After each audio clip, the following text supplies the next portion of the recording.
guys, it's me, Danielle, Danny Buttons, and I'm here today with a challenge video.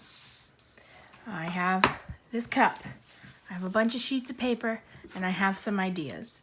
Basically, I wanted to come up with challenges for myself for when I wasn't sure what to color next. So I thought I would share them with you in case you also needed ideas, and I just think it would be fun to do the different challenges. I have, I think, 15-ish ideas, hopefully 15-ish sheets of paper. These are actually recycled from something else I've done, so we'll see. And I figured I'd explain them to you, write them down, put them in my cup, and we would go from there. So some of these challenges you've probably seen before, I've seen before in Facebook groups, things like that, but I think some of them I made up, or if I didn't actually invent them, I thought of them without seeing other people, you know what I mean? So like I came up with them on my own. Like this first one, I really love the idea of this first one. I've never seen it before. Let me know if you have, but I'm calling it season swap. Season swap. So to me, season swap means taking a picture of mermaids and coloring them for Thanksgiving. Or like taking a picture of Santa's elves and putting them in pastel clothes. Things like that. That was what I was thinking of with season swap. It's using your books off season. Because I feel like mermaids especially, I love mermaids. I love mermaid books, but I always feel like coloring them in the summertime. So the rest of the year I can't use them. But now, hopefully I can. So that is challenge number 1. This one I have definitely seen before in groups, but I'm titling it Black and White and 1, which means basically going to do a whole page monochromatic, just black and white, and then have one focal color that I can use. I have never done a page like this before, but I have seen some that are super, super beautiful, and I love that photography style too. So that's that one, black and white and 1. I'm excited to try that in different books. Very similar to that is just the monochrome challenge. Obviously, that's picking a color and doing the whole page in different shades of that color. I've also really never done anything like this. I've come close with shades of blue, but I think it would be fun to do that. And for these challenges so far, I would pick the challenge and then pick my page. But that leads me to another type of challenge. And for me, it is fiance picks my page. So if you do not have a fiance, maybe you're already married, maybe you're a single Pringle, anyone can pick your page. Sister, brother, parent, child, friend, anyone you know can pick your page for you. So I'm going to give him the book that I want to work in, and he's going to pick out which page to do. And I think that will be a lot of fun because I don't think he'll pick a page that I would pick. So hopefully it will get me to color pages that I either have been avoiding or whatever. So, okay, next. Also picking pages, the random number generator. Random number generator. This is pretty much the same deal, where I would pick a coloring book, count how many pages it has, put that number in a number generator, and do whatever page it picks for me. Again, there are just some books that have 100 pages, and I love 15, 20 of them. Love, love, love. And then the other 85, I might never get to. Hopefully, this way, I get to some of them. Okay, this one is fun, I think. And by fun, I mean terrible. I'm calling this one Color Your Nemesis. And for me, in parentheses, I'm going to put birds. So, I'm terrified of birds in real life. I do not like birds. There are some like types of cartoon birds that are kind of cute, like flamingos are trendy, or penguins, but I don't want to meet one in real life.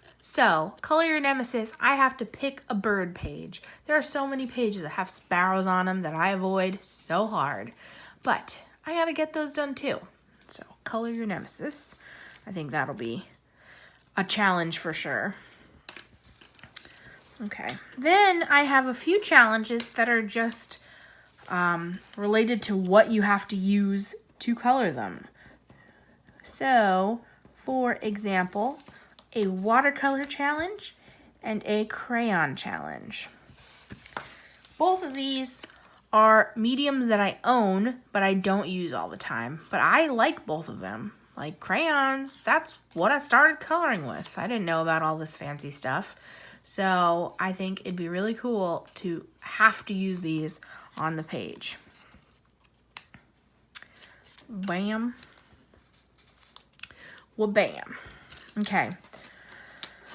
I'm also, by the way, looking to the side. My notebook is over there with all the challenges that I thought of in it. I'm not this amazing that I'm just making these up on the spot. So this one is another fun one. These next two are a little bit out there, but I like them. So I'm gonna call this one What You Wearin'.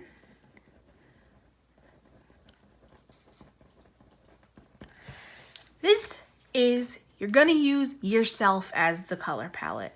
So whatever you're wearing that day, that's the colors you have to use. I wish I could show you my pants right now because they're absolutely crazy and they would make an awesome coloring page.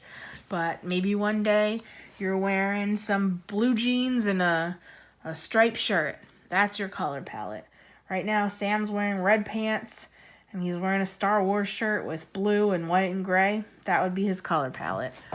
So, what you wearing? That, like, you gotta find inspiration, and why not write on your body? And I also think it would be funny to find out, because sometimes I like see a page and there's a lot going on, and I always want to color coordinate it, make it look perfect. But I think about it, I don't look like that every day. I don't always match my shoes to my shirt or my accessories to my pants, whatever it may be. So I just think it would be fun to do the What You Wearin' challenge. Okay, this next one is another good one, I think, and I'm calling this Disney Bound. Disney bounding is when you go to the Disney parks dressed as the characters, but not in costume. So it's like if you want to be Ariel, you'll wear a purple shirt and green pants. That's kind of what I want your coloring to be too. It's a not Disney coloring book that you're using the colors of a Disney character. So a lot of people do this with Ariel specifically, and they'll color their mermaids with red hair and a purple top, whatever. But it's fun to do with other colors too. Maybe you'll do a fish in Flounder's colors. Maybe you'll do a bird that looks like Iago. Whatever it may be, Disney bound. Okay, let's see what else we got. This one is kind of, what's a good fun word for this? I just kind of like wrote the idea of what each challenge was over there. I'm like titling them as I go. Let's see. I'm gonna call this Let Fate Decide. This is kind of a nod to like Dungeons and Dragons almost, I want to say, or from what I know of it. Maybe it's just what Big Bang Theory tells me Dungeons and Dragons is like. But basically, you will either flip a coin or roll a dice, and that will make all your decisions for you.